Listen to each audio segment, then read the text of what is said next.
Okay, hello guys. Hari ni saya nak share sikit kepada saya ada pedal AMT S2. Okay, pedal ni Russian made AMT S2. Ya, AMT S2. So dia menjadi preamp pedal. Boleh pakai untuk overdrive, drive pun boleh, dan untuk cabinet simulator dia pakai. Sekarang ni saya pakai preamp untuk preamp channel. Okay, kita test untuk clean sound. Nice, cantik.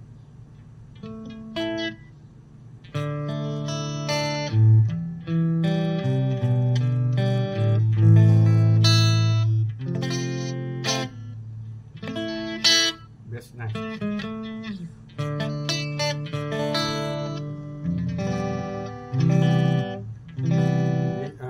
Ini saya pakai untuk clean sound. Okay, sekarang kita pakai preamp dia, preamp pedal dia.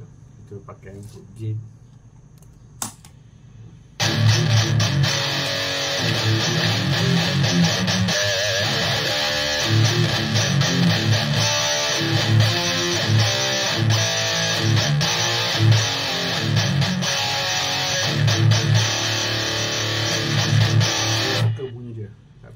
Dia punya clarity dia agak nice, cantik kan, dia punya sound dia. Tapi depend dekat kau lah macam mana nak sound dia.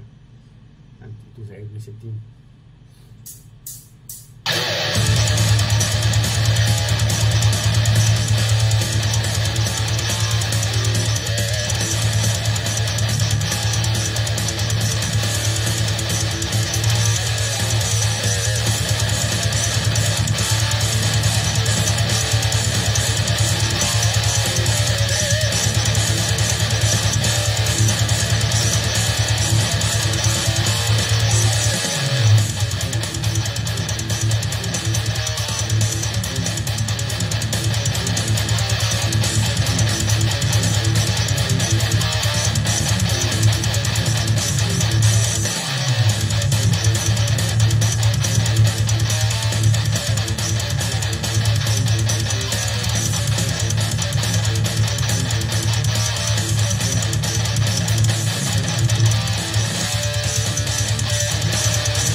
Gigit dia agak best. S2 ni so far it's nice lah. Saya pun dah jarang pakai. Tapi tadi ni pedal ni saya boost dengan TS9 itu screamer yang ada dekat Zoom ni, untuk bagi dia bright sikit clarity dia tu. Okay, tak rugi lah, pedal ni memang agak nice. Okay, thanks, see you all.